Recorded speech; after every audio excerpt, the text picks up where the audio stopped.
नमस्कार दोस्तों, स्वागत है हमारे YouTube चैनल में। दोस्तों UP triple S C PT 2022 model paper number 5 rapid revision बहुत तेज़ी से कराया जा रहा है। दोस्तों बहुत कम समय बचा है। वीडियो को ज़्यादा से ज़्यादा शेयर करिएगा। चैनल पर नए तो सब्सक्राइब दोस्तों जरूर कर लीजिएगा और वीडियो को एक लाइक करिएगा। मेरे द्वारा पढ़ाए गए बहुत से अभ्यर्थियों का चयन UP triple S C ANM महिला स्वास्थ्य कार्यकर्ता में हुआ है। UP triple S C PT 2021 में जो है दोस्तों बहुत से अच्छा स्कोर गेन किए हैं। अब दोस्तों आपकी बारी है। जितनी नए एएनएम बहनें जुड़ रही हैं सभी लोग चैनल को सब्सक्राइब कर लीजिए दोस्तों। चलिए दोस्तों प्रश्न की तरफ बढ़ते हैं। निम्नलिखित में से किसने बादशाह शाहजहां को सुप्रसिद्ध हीरा कोहिनूर भेंट किया था? तो दोस्तों किसने किया था? मीर जुमला ने किया था। क्वेश्चन नंबर 2 पे चलते हैं। निम्न में से किस सुल्तान ने तुर्कान ए चिहलगानी का दमन किया? बलबन ने किया था। क्वेश्चन नंबर 3 पे चलते हैं। सती प्रथा का अभिलेख साक्ष्य कहाँ मिलता है? एरण अभिलेख से मिलता है। क्वेश्चन नंबर 4 पे चलते हैं। बुद्ध की मृत्यु जहाँ हुई थी वह स्थान अब कहाँ पर है? दोस्तों वह स्थान अब उत्तर प्रदेश में। निम्नलिखित में से कौन सा एक हड़प्पा का बंदरगाह है? तो लोथल जो है हड़प्पा का बंदरगाह है। निम्न कथनों पर विचार कीजिए। गवर्नमेंट ऑफ इंडिया एक्ट 1935 से। तो दोस्तों आपका प्रांतीय स्वशासन का उपबंध था। एक संघीय न्यायालय की स्थापना का उपबंध था, यह भी सही है। और केंद्र में अखिल भारत संघ का उपबंध था। ऑप्शन सभी सही हैं।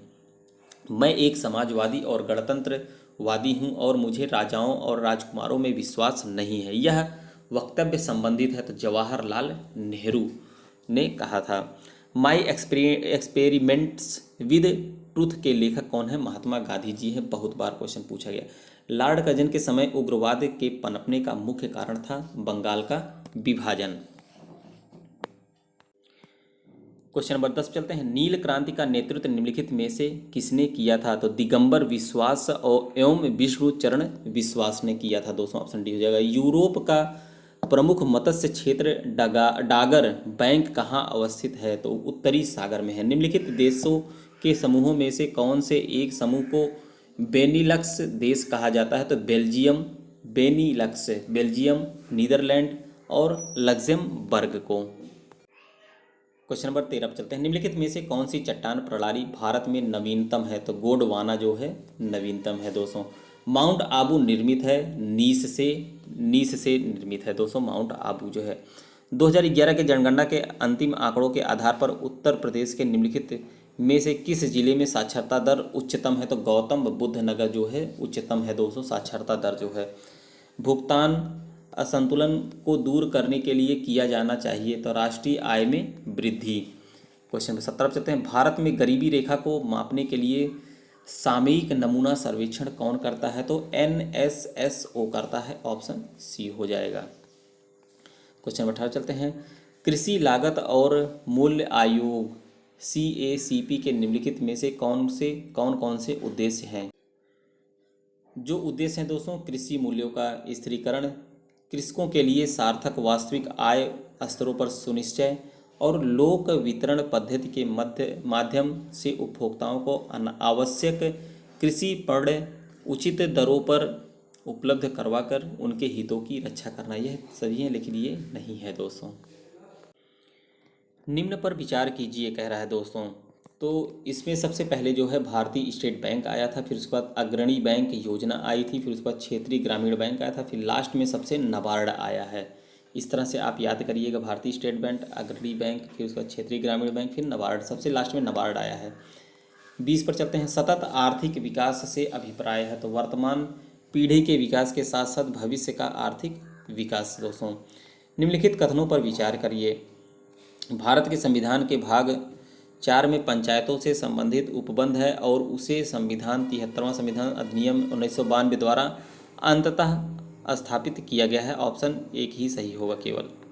क्वेश्चन नंबर 22 चलते हैं। राष्ट्रपति द्वारा जारी अध्यादेश जिस अवधि तक मान्य होंगे वह अवधि होते हैं दोस्तों 6 माह होते हैं। संसदीय शासन प्रणाली में मंत्रिपरिषद व्यवस्थापिका के माध्यम से उत्तरदायी होता है तो कौन सा है दोस्तों? जनता के प्रति होता है। क्वेश्चन 24 चलते हैं। विधि का शासन जिस प्रकार की समानता को प्रतिष्ठापित करता है वह जो है प्रक्रियात्मक है दोस्तों। निम्नलिखित में से किस वर्ष भारतीय संविधान की प्रस्तावना संशोधित की गई थी? तो 1976 में संशोधित की गई थी। गोल्डन दान में सर्वाधिक मात्रा होती है? विटामिन ए होता है दोस्तों। गोल्डन धान में सर्वाधिक विटामिन ए की मात्रा होती है। क्वेश्चन नंबर 27 पर चलते हैं। 27 में पूछ रहा है दोस्तों, निम्नलिखित में से कौन हमारे शरीर का सबसे दृढ़ भाग है? तो दंत वलक जो है सबसे दृढ़ भाग होता है। वायु में कौन सी नोबेल गैस नहीं होती है? तो यह रेडान जो होती है यह नहीं होती है। हीलियम, आर्गन और नियान ये सब जो है गैसें वायु में होती हैं, लेकिन रेडान नहीं होती हैं। सूर्य में ऊर्जा का निर्माण होता है, नाभिकीय संलयन द्वारा होता है। जब किसी पिंड को चंद्रमा से पृथ्वी पर स्थानांतरित किया जाता है तो पृथ्वी पर उसका भार बढ़ जाता है तथा मात्रा अपरिवर्तित रहती है। ऑप्शन डी हो जाएगा। क्वेश्चन नंबर 36 पे चलते हैं। अतीत के चलचित्र किसकी रचना है? महादेवी वर्मा जी के है। मुहावरे अपना सामान्य अर्थ न देकर अर्थ प्रकट करते हैं, उसे हम विशेष कहते हैं। निम्नलिखित में से कौन सा शब्द पुल्लिंग है? वचन जो होता है पुल्लिंग है। मैंने मेरे को सुधार लिया, वाक्य में किस प्रकार की अशुद्धियाँ हैं? तो सर्वनाम की अशुद्धियाँ हैं दोस्तों। मैंने मेरे को सुधार लिया, इसमें सर्वनाम की अशुद्धियाँ हैं। दिए गए विकल्पों में से बादल का समानार्थी शब्द कौन सा विकल्प है? बादल जो है अम्बुद होता है दोस्तों। नीरज, अम्बुज, जलज ये सब जो है दोस्तों कमल के हैं। बाकी जो है अम्बुज जो होता है ये बादल के होते हैं।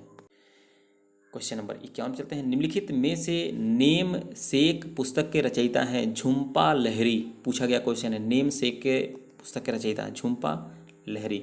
विश्व पर्यावरण दिवस कब मनाया जाता है? तो 5 जून को मनाया जाता है, बहुत बार पूछा है। कृषि के ग्रीन हाउस का एक तरीका जहां उन्नत ग्रीन हाउस प्रौद्योगिकी जैसे कि हाइड्रोपोनिक्स और एरोपोनिक्स का उपयोग करके शहर में बहुमंजिला इमारतों के अंदर वाणिज्यिक रूप से व्यवहार फसलों की खेती की जाती है, तो वह कौन सी खेती है दोस्तों? लंबवत खेती। ऑप्शन ए हो जाएगा। क्वेश्चन नंबर 54 पे चलते हैं। एक अंतर्राष्ट्रीय आंदोलन जिसका उद्देश्य पर्यावरण की समस्या से संबंध होकर विश्व को बचाना है, कौन सा है? ग्रीन पीस है दोस्तों। ऑप्शन बी हो जाएगा। भारतीय दलहन अनुसंधान संस्थान अवस्थित है तो कहाँ पर है? दलहन की बात कर रहा है दोस्तों, तो कानपुर में है भारतीय दलहन अनुसंधान संस्थान। स्वीडन की राजधानी का नाम क्या है? स्टॉकहोम पूछा गया क्वेश्चन है। प्रत्येक 2 वर्ष के बाद राज्यसभा के कितने सदस्यगण सेवानिवृत्त हो जाते हैं? तो 1/3 हो जाते हैं। ऑप्शन सी हो जाएगा।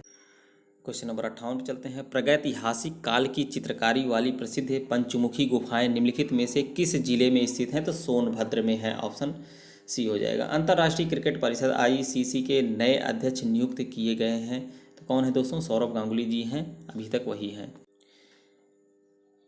दोस्तों आज की वीडियो में जितना क्वेश्चन मैं बताया हूँ बहुत ही महत्वपूर्ण है। वीडियो को ज़्यादा से ज़्यादा शेयर करिएगा। चैनल पर नए तो सब्सक्राइब जरूर कर लीजिए दोस्तों। रैपिड रिवीजन मैं कराया हूँ, फटाफट जो है एक नज़र आप लोग देख लीजिए, बहुत से क्वेश्चन आपको इसमें से मिलेंगे। चैनल को सब्सक्राइब ना किए तो सब्सक्राइब जरूर कर ले दोस्तों। वीडियो को ज़्यादा से ज़्यादा शेयर करिएगा। मिलते हैं नेक्स्ट वीडियो में। वीडियो को अंत तक देखने के लिए बहुत बहुत धन्यवाद।